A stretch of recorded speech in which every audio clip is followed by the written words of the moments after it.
কিন্তু বাংলাদেশের জনগণ কোন দুর্নীতিবাজ, চাঁদাবাজ, দখলবাজ, খুনিদেরকে আর ক্ষমতায় নেবে না।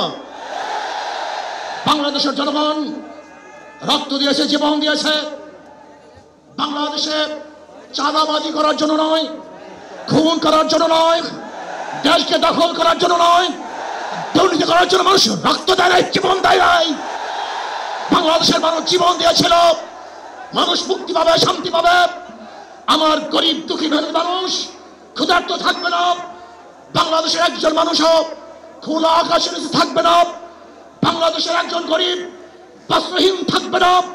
আমার বাংলাদেশের কোন মানুষ গুম হবে না, খুন হবে না। বাংলাদেশের কোন ব্যবসায়ীকে চাঁদা দিতে হবে না। বাংলাদেশের প্রত্যেক নাগরিক অধিকার বাস্তবায়ন হবে। তারা শান্তিতে বসবাস করতে পারবে, নির্বিঘ্নে ঘুমাতে পারবে। আমার মা বোনরা ইজ্জত দিয়ে রাস্তায় চলাফেরা করতে পারবে। বাংলাদেশের মসজিদ থাকবে, মাদ্রাসা থাকবে, দাড়ি থাকবে, টুপি থাকবে।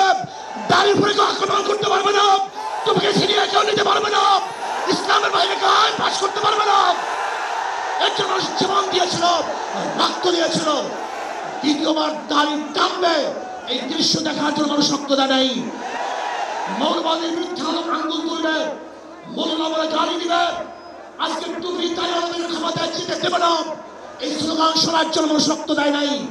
এই দৃশ্য দেখার জন্য বুকের তাজা রক্ত জমিনে ঢেলে দিয়ে মানুষ শাহাদাত বরণ করে নাই।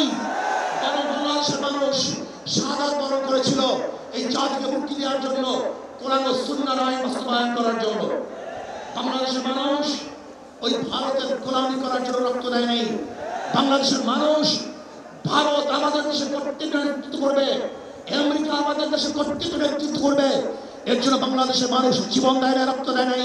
বাংলাদেশের মানুষ সাধন, তারা নিজেরা আইন প্রণয়ন করবে, নিজেরা সংসদ পরিচালিত করবে, তারা নিজেদের পা দাঁড়াবে। বাংলাদেশের মানুষ জীবন দিতে পারে, কিন্তু গোলামি করতে পারে না। আমি বিশ্বাস করি আজকে মঞ্চে যারা আছেন, যদি আমরা মুনাফিকি না করি, মঞ্চে যারা আছে যদি মুনাফিকি না করি,